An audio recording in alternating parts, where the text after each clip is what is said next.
आत्ताच परवा तेरवा आपण पाहिलं असेल की उपरुग्णालयामध्ये उपजिल्हा रुग्णालयामध्ये आग लागली होती। जर त्याचं आपण पाहिलं, मागे आम्ही बऱ्याचदा त्याच्याबद्दल बोललेलो आहे की राज्यस्तरावर आरोग्य दूत म्हणून घेणारे आमच्या भाऊंनी ते तिकडे लक्ष देण्यापेक्षा तिकडे जाण्यापेक्षा आपल्या तालुक्यातल्या जर आरोग्य सेवा सुधारल्या तरीसुद्धा त्यांचे मतदार त्यांना धन्यवाद देतील।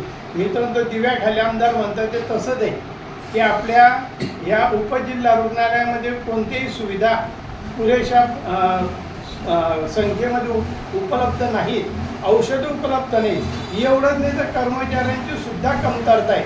आणि आग लागल्यावर तर सगळ्याच गोष्टी लक्षात आल्या की या रुग्णालयाची सुरक्षितता सुद्धा वाऱ्यावर आहे। म्हणजे जी फायर सेफ्टी व्हायला पाहिजे ती 4-6 महिन्यांपूर्वीच होऊन गेलेली माझ्या माहितीनुसार, मग त्याच्याकडे सुद्धा दुर्लक्ष झालेलं आहे। त्याच्यानंतर 1 लाख लिटरची मोठी पाण्याची टाकी बांधलेली, परंतु त्या पाण्याच्या टाकीमध्ये पाणी टिकत नाही, लीक होऊन जातं, गळतं ते। मग ऐन टायमाला जर आग लागली तर ते 1 लाख सोडून 10 लाखाच्या पाण्याच्या टाकीचा उपयोग काय?